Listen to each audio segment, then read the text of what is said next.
are the best decks in Yu-Gi-Oh! Post Valiant Smashers. I know, guys, on surface level, Valiant Smashers only introduces 3 new Yu-Gi-Oh! Strategies, but we also have to go over some things that I got wrong, and also some new things and some new developments that's happening in Yu-Gi-Oh! Right now. So of course, big dog, if you like staying up with competitive Yu-Gi-Oh!, you already know what to do. Destroy that subscribe button. Of course, big dog, as per usual, I hope that your day is phenomenal.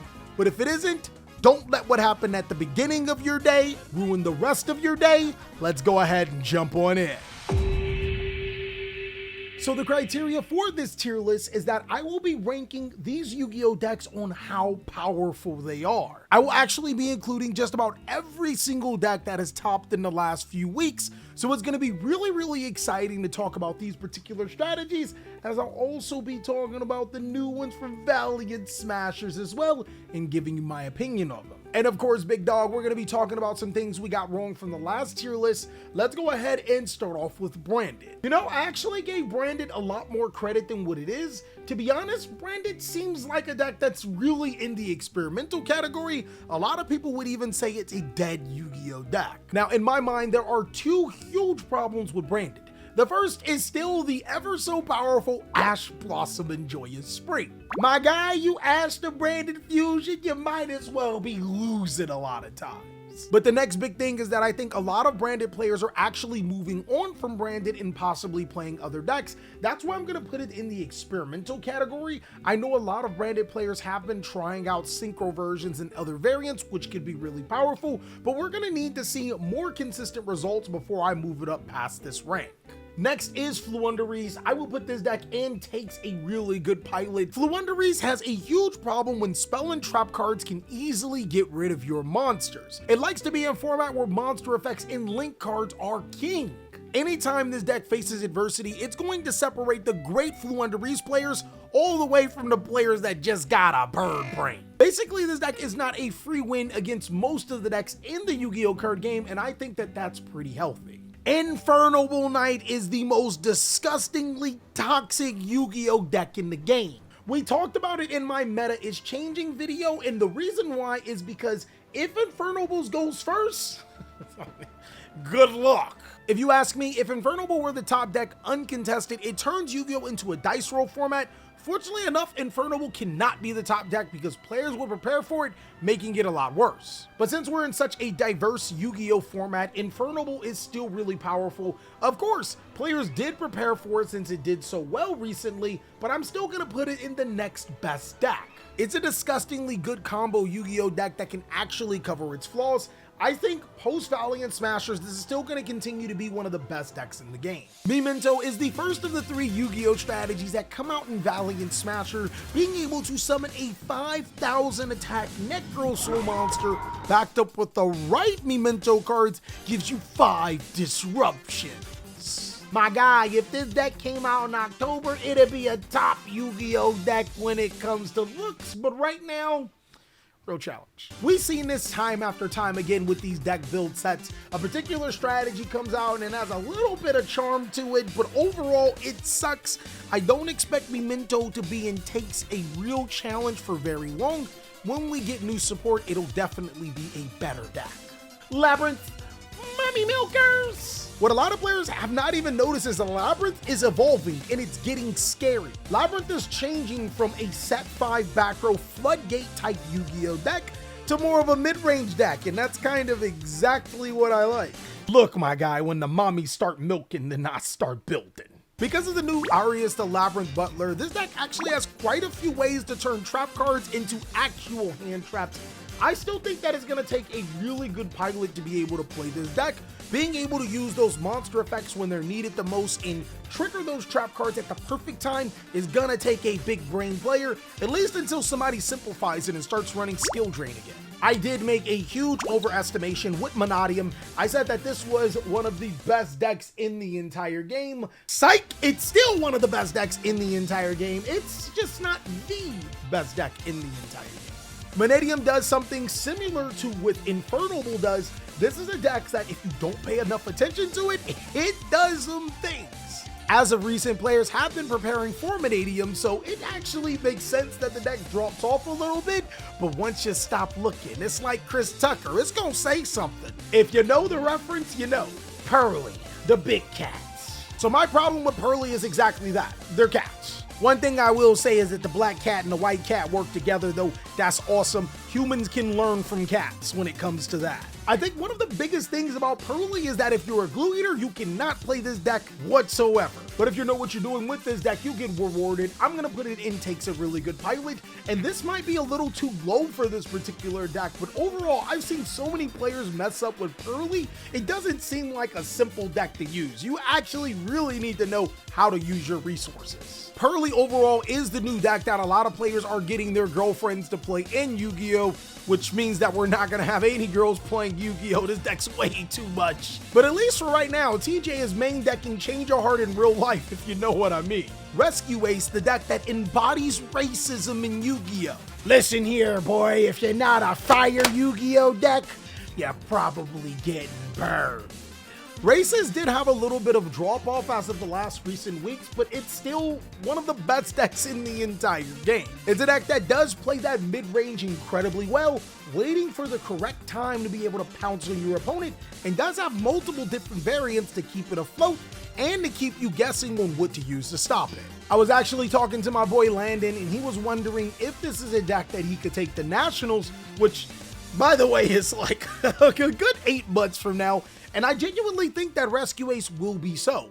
It's a deck that if you play right now all the way to Nationals, the odds of it being hit is not necessarily high, at least to a level where it's unplayable. And if you have that much experience with the deck, the odds of you being able to win or even top the Nationals become significantly higher. I have no idea why I said it backwards. You are going to win the Nationals if I'm not attending. Come on now, just shout me out. It's obviously because you watch these tier lists. Sprite is in a really curious spot. I think one of the best benefits for Sprite is that Sierra Mist does not exist. That is one of the better things that have ever happened. And 7-Up, I mean, seriously, we forgot 7-Up exists. Wait, hold on, we're talking about the deck, right? Sprite comes into so many variations. There's Sprite for Hire, a Sprite Tri-Brigade deck top just recently, Sprite Runic, and so many other cards you can play. It's really interesting to see Sprite still be fairly popular, even though it's almost a 2-year-old deck. I'm gonna put it in takes a good pilot. I think one of the biggest problems with Sprite is building the deck correctly. There are a lot of players that want to play all different types of Sprite decks, and those don't always work. Understanding what's happening in your area and modifying your Sprite deck to be able to fit those particular situations, it's probably going to be the best way for you to be able to successfully win with this deck. Tearlaments still hands down is one of the very best decks in the entire game. This deck plays with the graveyard more than most people play with water. Look, man, I'm not saying that Yu-Gi-Oh! Players is dirty, but for players that play so many Aqua cards, why are they not cleaned? Is there a Tearlament or a Shizu soap card that exists? Please play it. Ironically, this is one of the most dirtiest strategies in the entire game, and if I were to make a comparison, if you boomer Yu-Gi-Oh! Players know what I'm talking about, Tearlament is a mix between Lightsworn and Burning Abyss. And we know how good those decks were for so long, so expect it to be a powerful deck for a pretty long time. The more graveyard cards that we get, the better that this deck gets. So far, we've been playing with the Horus cards, and there's been quite a few successful versions. Tearlament is one of the top decks in the entire game. Next is going to be Unchained, my boys. We actually did not have it high. We said Unchained fell off. They say my days are numbered, but it keeps waking up. It's now one of the top decks in the game. To be honest with you guys, Unchained really never left. The biggest reason why decks like Rescue Ace and Unchained can be so successful is because when players start to focus in on one of these decks, then the other becomes incredibly powerful. It's kind of like the opposite for Infernoble and Manium too. These decks don't necessarily do anything that's incredibly toxic, they're just really good at their craft, and even when those cards do exist to counter these strategies, they can still play really, really well. Vanquish, so my boys. Hey, what's up? You trying to fight? Trying to put the VS's with me, my boy? I think Vanquish Soul Jailong is actually good, but the genuine unsung hero is Vanquish Soul Snow Devil. That card is crazy. Being able to burn for 1800 damage, destroy all monsters on the field, special summon a Vanquish Soul, and prevent your monsters from being destroyed? Come on, my boy. Unfortunately, though, Vanquish Soul has pretty much done that. Vanquish, and to be honest, it's because of monsters like SP Little Knight, which really does mess with the Vanquish Soul deck. To be honest with you, even if you do look at Vanquish Soul, it is literally one of the most fair decks in Yu-Gi-Oh! It has so many cards that just naturally check this Yu-Gi-Oh! Deck. It probably could never be one of the top decks in the game. But that also is the reason why I like playing the deck, because not only can I show you my mid-range, I can also show you how powerful I am by winning with this deck. It's one of my favorites right now. I think once players realize the sauce that I'm cooking up to cover this deck's counters, maybe it goes a little bit higher, but for right now, experimental is where it's at. Mikanko. Mikanko is another really powerful Yu-Gi-Oh! Deck. I'm gonna go ahead and put it in the next best. This might be an overstatement, but the reason why I like Mikanko is because it finally has a way to go first, giving your opponent a number 30 Acid Golem. Acid Golem out of water! For the Zoomers that just so happen to have played Branded, giving your opponent an Acid Golem is an equivalent to giving your opponent the Gimmick Puppet Nightmare. Not only does it lock out their turn, but for Mikanko, it gives a monster for them to crash into to be able to go for game. And then you already know what happens when the deck does when it goes second. It does Mikanko things and makes unfair things happen and goes for game anyways. Mathmech's actually been doing a little something. I see it with that one top. Overall though, I would still put Mathmech in experimental though. And the biggest reason is because Mathmech Circular is at 1. If this card comes to 3, game's different. The deck's almost as unfair as Mikanko being able to go second in OTK, but its first turn setups are crazy good. Now that I think about it, it's probably the reason why Mathmech Circular is at 1. The deck is crazy at almost every situation. I think over time, Mathmech does have the probability to expand. We keep getting new Cyberse cards, and on top of that, hand traps are really good right now, so you know what Cyberse decks can do with them. Phantom Knights, my boy. Phantom Knights have actually been topping here or there. It's a deck that I think takes a really good pilot. Now this is contrary to my last tier list where I had it super high. I think that the correct player can use Phantom Knights to their advantage. They can actually be able to use their Phantom Knights Fog Blade to stop some key plays, and then being able to finish games quickly with Arc Rebellion Dragon? Sheesh. The Horus cards are actually more of a godsend for Phantom Knights than any other deck on this tier list. It's really cool to be able to see the deck being played right now in 2023. For Dragons, my guys, it's been a long day without you, my friend. Been a long day without you, my friend. And I'll tell you all about it when I see you again. Dragons 100% in the experimental, guys. One of the biggest things for Dragons is that you want those Bystials to be incredibly good.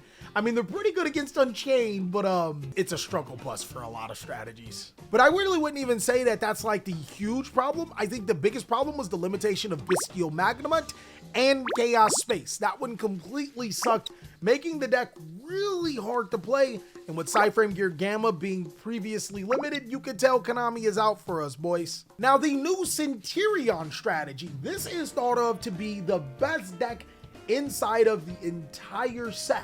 Valiant Smashers, Pride and Joy, where I put this deck, I am going to... Yeah. So the good thing about Centurion is that this deck is not really susceptible to a lot of hand traps. The bad thing about Centurion is its best way to win is Hot Red Dragon Archfiend Calamity. And an alarming statistic about that is that there has not been any single Yu-Gi-Oh deck that has topped a high level event using Hot Red Dragon. I think it does have the benefit of being able to do this before your opponent is able to Nibiru you, but I think time will tell. Will this deck be a little bit stronger? Of course. More support is going to make it crazy. Being able to Synchro Summon on your opponent's turn, crazy. This will be one of the better decks in Yu-Gi-Oh! Soon. Virtual World got a top. Kovel is probably jumping up for joy. It is your time, brothers and sisters.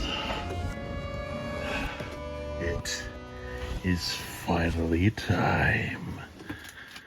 Because this deck didn't really change much, and it got a new level 6 monster, or rank 6 monster in Evilsaur Lars. And I am Lars. Lars? What kind of name is that? Where are you from?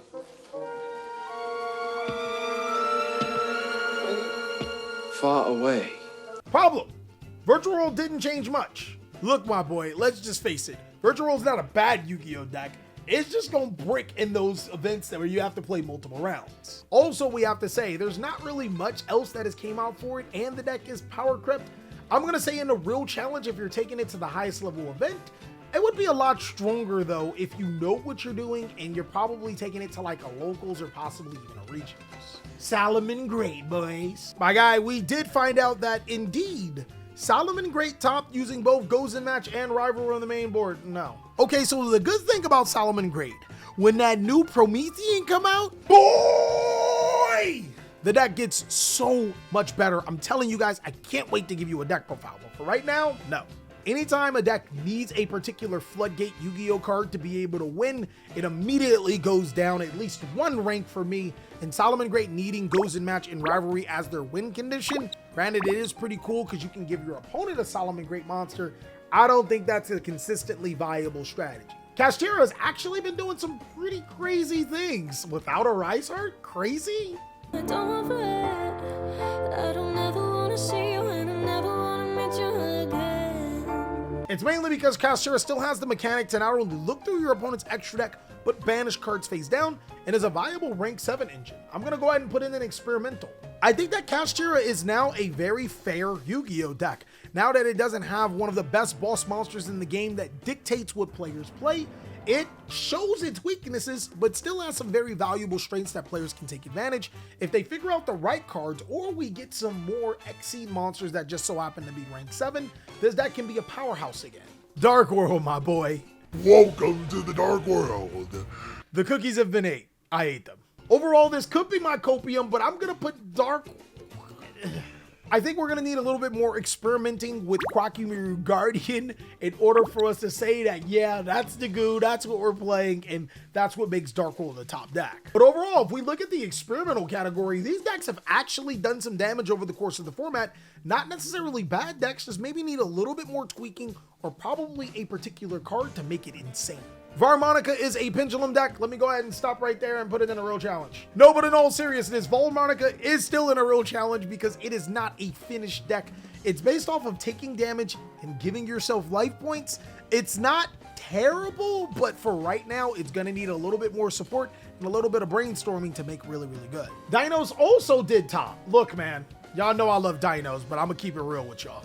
Dinos are an inconsistent mess, and they're pretty good against combo Yu-Gi-Oh decks. So if you do see a lot of combo in your format, play a going second Dino deck, you can actually win some games. The problem with that is that some of the best decks are mid-range. They use spells and trap cards to be able to destroy your monsters too, and that's something that Dino really can't deal with a lot. I would put Chimera in the takes a really good pilot. A lot of branded players have shifted over to Chimera because if they do Ash Blossom the branded fusion, it means that they can't Ash Blossom the Mirror Sword Knight, and you can pretty much still combo.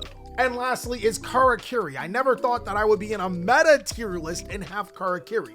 This deck has an FTK. Yep, no, real challenge, stop playing with me. Guys, to be honest with you, anytime you see an FTK or some really gimmicky combo, more often than not, it's not a good Yu-Gi-Oh deck. The last time we had an FTK deck that was actually one of the best decks in the game was 4 years ago. And you guys are telling me that I'm the boomer? You're still hanging on to 4 years ago. We don't have the exact information on this, but I'm pretty sure it's gonna do something with Cannon Soldier and probably the Morphtronic monsters since they're all machine. That's been a thing for a while and it hasn't been good. And that's all that I have for the best decks tier list post Valiant Smashers. I want you guys to let me know, where do you think I got wrong? And if there's a particular strategy that I missed, go ahead and let me know. I'll try to get to you if I can. Of course, big dog, like I said before, I hope you're having an amazing day. And the only thing I need out of your undying loyalty is for you to check out these other videos so I can catch you on the next one.